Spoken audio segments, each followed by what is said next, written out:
It took a bullet to my head for the world to stand with me. What will it take for the world to stand with the girls and women of Afghanistan?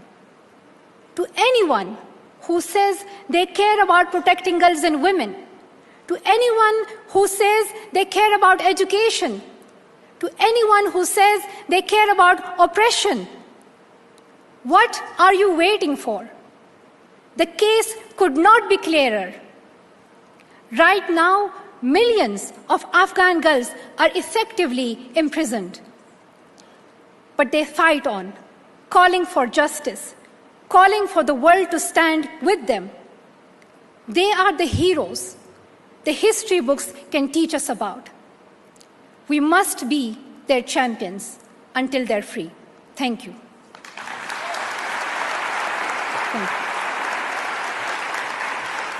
Thank you so much. Thank you.